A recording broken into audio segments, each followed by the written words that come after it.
কি জানি তার স্বপ্নে কি অনুভব করেছিল আমায়, তার পাশে থাকার নাকি তার পাশে না থাকার কষ্টের অনুভব। হয়তো কষ্টের। তাকে নিয়ে অনেক ভেবে ফেলেছি, ওর জন্য হয়তো ভুলতে পারছি না। তাকে যদি নিজের করে পেতাম, রানীর মতো রাখতাম।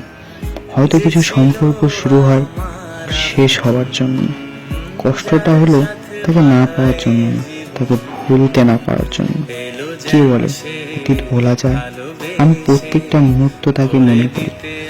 আগে যেমন তাকে দেখার জন্য প্রতিটা সময় কষ্ট পেতাম, এখন তার থেকে অনেক বেশি কষ্ট পাই।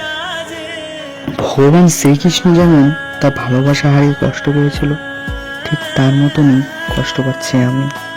ওর খুশির জন্য আমি তাকে আটকাতে পারিনি। এখন ও খুশি আছে। আমি নিজেকে এটাই বলি, কখনো ওর কথা ভাববো না। কিন্তু এই মন তার কথা কি এত সহজেই ভুলে যাবে? একটা সময় ওর কথা শোনার জন্য মন কেমন করতো। ওর বাড়ির সামনে দিয়ে গেলে চোখে জল নিজে ধরে রাখতে পারে না।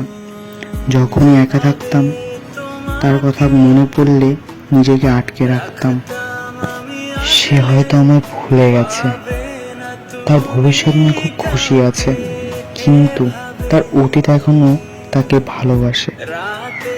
আমি চাই সে খুশি থাক, এতে আমারই খুশি।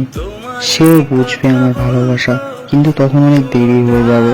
আমি চলে যাব অনেক দূরে, খুঁজবে আমায় চারিদিকে, পাবে না কোথাও।